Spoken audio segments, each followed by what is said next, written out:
दोस्तों, ये जो इम्पोर्टेंट प्रेस रिलीज़ है इसके अंदर बताए गए हैं tax reliefs for industries which are affected by corona virus. तो किस तरीके से उन्हें टैक्स रिलीफ प्रोवाइड कराए गए हैं और कौन कौन से टैक्स रिलीफ्स उन्हें मिलने वाले हैं, उन सभी चीज़ों के बारे में इस प्रेस रिलीज़ के अंदर बताया गया है। बहुत जो इम्पोर्टेंट चीज़ें हैं वो मैं आपको यहाँ पे एक बार ब्रीफ कर रही हूँ।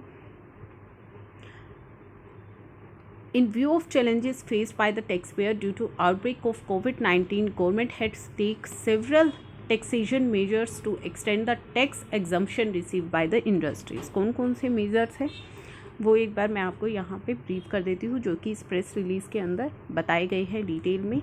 तो minister has said that the measures include extension of various time limits. आपको दी गई कंप्लेंसेस के लिए, स्टैट्यूटरी एक्शंस के लिए जो टाइम लिमिट है उसको एक्सटेंड किया गया।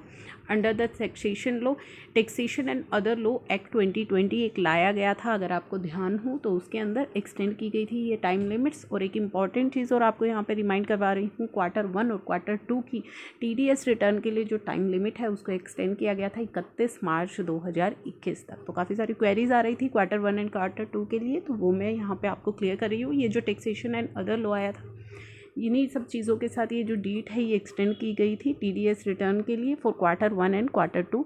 31 मार्च 2021 तक आप इस रिटर्न को फाइल कर लीजिएगा। Reduction of TDS rate for specified non salaried payments के लिए जो TDS के रेट्स थे वो रिड्यूस किए गए थे। अभी आपको ध्यान ही होगा जब आप TDS डिडक्ट कर रहे हैं, नॉन सैलरीड पेमेंट्स के लिए किए गए थे। एंड स्पेसिफाइड TCS रेट्स को भी रिड्यूस किया गया था बाय 25%। और ये जो रिड्यूस्ड रेट्स हैं ये कब तक एप्लीकेबल रहेंगे? 31 मार्च 2021 तक। तो स्पेसिफाइड रेट कब से कब तक के लिए थे? 14 मई 2020 से 31 मार्च 2021 तक। इसी के साथ साथ आपको बेनिफिट दिए गए थे interest for delay in payment of tax. अगर आप टैक्स की पेमेंट को डिले करते हैं, मान लीजिए आपने एडवांस टैक्स पेमेंट लेट पे किया है, TDS पेमेंट लेट करी है, TCS पेमेंट लेट करी है, तो जो आपको इंटरेस्ट पे करना था उसके अंदर भी आपको रिलीफ दिया गया था। Equalisation levy, security transaction tax, commodity transaction tax जो आपको करना था। अगर आपको 20 मार्च 2020 से 29 जून 2020 के बीच की जितनी भी पेमेंट्स थी इनसे रिलेटेड, वहाँ पे आपका जो रेट ऑफ इंटरेस्ट है वो 9% पर एनम किया गया। अगर आप ये जो पेमेंट है ये कर देते हैं 30 जून 2020 तक, यानी कि 20 मार्च से 29 जून तक की पेमेंट्स को अगर आप 30 जून 2020 तक कर देते हैं तो वहाँ पे आपको लो रेट पे इंटरेस्ट पे करना था, रिड्यूस रेट पे इंटरेस्ट जो है वो पे करना था। अब इन्होंने बताया कि कॉर्पोरेट टैक्स रिफंड कितना वो इशू कर चुके हैं, 1,27,534 करोड़ इन 2,19,050 केसेस 1 अप्रैल 2020 से 28 फरवरी 2021 तक के समय का।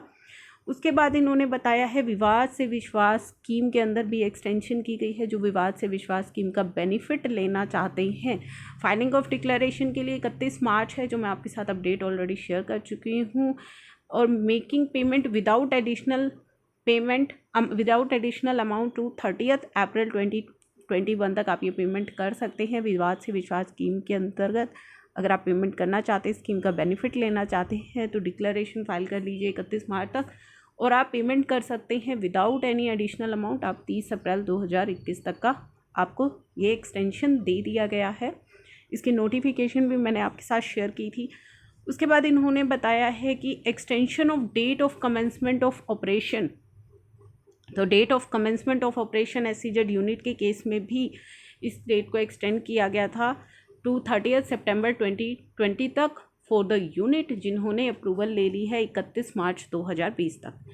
Now date of making investment, construction या परचेज अगर आपको करनी है, किस लिए? क्योंकि आप कैपिटल गेन का बेनिफिट लेना चाहते हैं फाइनेंशियल ईयर 1920 के लिए। इन रिस्पेक्ट ऑफ कैपिटल गेन में अगर आप डिडक्शन लेना चाहते हैं, सेक्शन 54 से 54 GB तक की जो डिडक्शंस हैं उनमें जो इन्वेस्टमेंट आपको करनी होती है, कंस्ट्रक्शन या परचेज़ है, वो इन्वेस्टमेंट करने की डेट, कंस्ट्रक्शन या परचेज़ की जो डेट है उसे एक्सटेंड किया गया था 30 सितंबर 2020 तक फाइनेंशियल ईयर 19-20 के लिए। Date of making various investment and payment for claiming deduction under chapter 6A-B of the act, इसे भी 31 जुलाई 2021 तक एक्सटेंड किया गया था। इसी के साथ साथ मिनिस्ट्री ने फाइनेंस बिल 2021 में भी बताया, it has been propose to introduce the following measures जो कि फाइनेंस बिल 2021 के अंदर भी प्रपोज किए गए हैं। To boost demand in real estate sector, the safe harbour limit has been propose to increase from 10 से 20% अंडर सेक्शन 43 CA। किस पीरियड तक की? 12 नवंबर से 30 जून 2021 तक की। In respect of only primary sale of residential unit up to ₹2 crore. उसके बाद benefit of deduction under section 80 IBA for business of developing and building affordable housing project की has been extended for affordable housing project approval up to 31 March 2022। तो 2022 तक ये extension दी गई है। तो जो मेजर्स लिए गए हैं फाइनेंस बिल 2021 में, उनको भी यहाँ पे ब्रीफ किया गया है। To provide for extension of date of incorporation of eligible startup for claiming deduction under provision of section 80 IAC and claiming deduction under provision of section 54GB on making investment in eligible startup to 31 March 2022।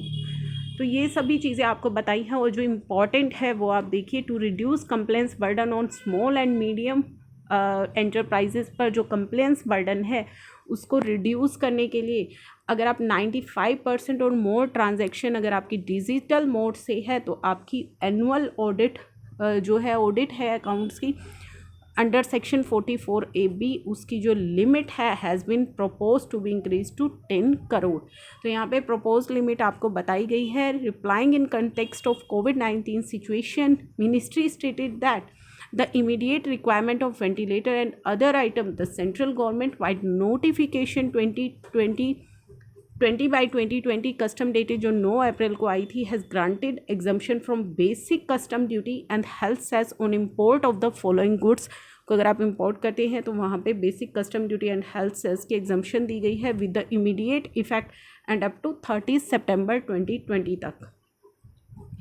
Next इन्होंने काफ़ी important जो corporate tax के अंदर personal income tax के अंदर आपको जो दिया गया है, in order to reform the personal income tax, Finance Act 2020 has provided option to individual taxpayer for paying income tax at lower slab rate if they don't avail specified exemption and incentives। तो आपको एक option दिया गया था कि आप लो tax rate से भी इनकम टैक्स पे कर सकते हैं अगर आप एग्जम्पशंस का बेनिफिट नहीं लेना चाहते। Apart from above, finance act 2020 ने provided option to the cooperatives to pay tax as concessional rate without claiming any specified deduction or incentives। तो ये सभी चीज़ें यहाँ पे बताई गई है। डिविडेंड डिस्ट्रीब्यूशन टैक्स को अबोलिश कर दिया गया है। ये सभी चीज़ें इस प्रेस रिलीज़ के अंदर बताई गई कि कौन कौन से मेजर्स हैं जो लिए गए टैक्स रिलीफ देने के लिए उन सभी इंडस्ट्रीज़ को जो COVID-19 से अफेक्टेड थी।